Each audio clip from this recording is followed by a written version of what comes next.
dans votre chaîne Univers de SVT au Maroc. إذن هاد لا فيديو غادي تكون تتمة تاع لا فيديو اللي درناها المرة اللي فاتت وغادي نكملو par la page 10. Alors, on commence par l'appareil digestif de l'homme اللي هو الجهاز الهضمي عند الإنسان. Première question, légender le schéma du document 5. إذا عطاونا هنا واحد لو schéma وكيطلبوا منا أننا نديرو une petite légende. Alors, 1, c'est la bouche. Et bien sûr, à l'intérieur de la bouche, on trouve les glandes salivaires. Après 2, c'est le foie, kabid. 3, c'est la vésicule biliaire, marara. 4, c'est le pancréas, pancréas. 5, c'est l'appendice, اللي هي الزائدة, هي المصرانة الزايدة. Après, j'ai dit 6, c'est les glandes salivaires. 7, c'est le l'œsophage, ou le مريء. 8, c'est l'estomac, المعدة. 9, c'est l'intestin grêle, المعي الدقيق. 10, c'est le gros intestin, المعي الغليظ. Et 11, c'est l'anus, اللي هو المخرج. Deuxième question. Déduire les organes du tube digestif. هنا كيطلبوا منا أننا نعطيو الأعضاء نتاع الأنبوب الهضمي.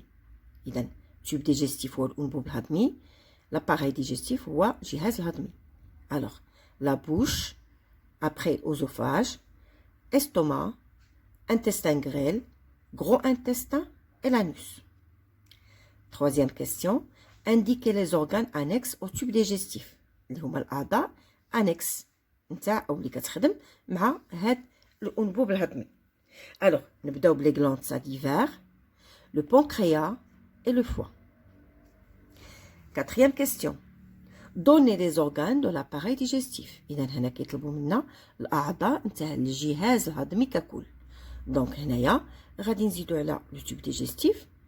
Alors, la bouche, نزيدو عليهم glandes salivaires, l'œsophage, l'estomac, pancréas, foie, vésicule biliaire, gros intestin, l'intestin grêle et l'anus. Très bien. Alors, عطينكم هنا في le document 6 la progression des aliments le long du tube digestif. كيفاش كتمر هاد الأغذية على طول الأنبوب الهضمي. عطينا la bouche, œsophage, l'estomac, l'intestin grêle et le gros intestin. Et bien sûr, عطينا des durées 10 secondes.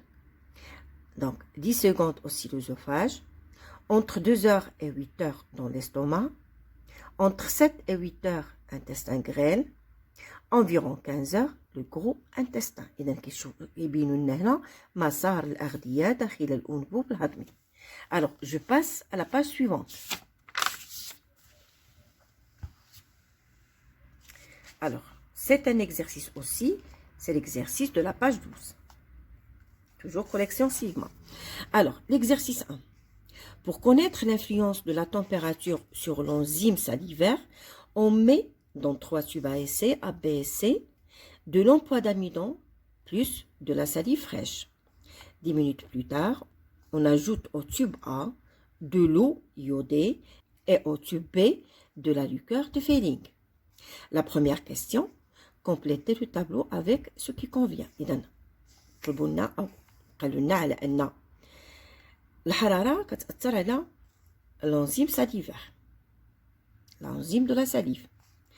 بعد ذلك غادي نديرو واحد التجربة، غادي نوضعو 3 أنابيب اختبار نسميوهم A, B و C ونوضعو فيهم لومبوا داميدون ونزيدو لا ساليف وتكون فريش.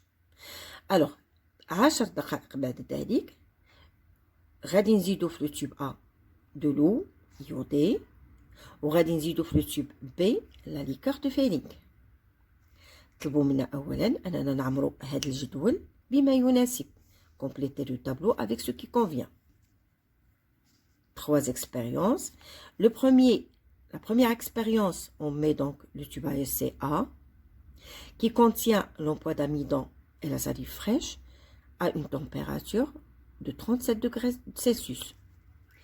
Le tube B, c'est la même chose, emploi d'amidon, salive fraîche, mais cette fois-ci à une température qui est beaucoup plus grande, 100 degrés Celsius. Troisième expérience, l'emploi d'amidon et la salive fraîche, mais à une température de 0 degré Celsius. Ça veut dire on met le tube dans des glaçons. Alors, on a les 3 tubes A, B et C. Alors, lorsqu'on ajoute de l'eau iodée plus eau iodée, le tube A, automatiquement, on aura une coloration jaune, pas d'amidon. On ajoute la liqueur de Fehling à 100 degrés Celsius, avec bien sûr chauffage, présence d'un sucre réducteur. Déjà, quand on obtient la couleur ou la coloration rouge brique, c'est la preuve qu'il y a présence de sucre simple. B. Alors, B.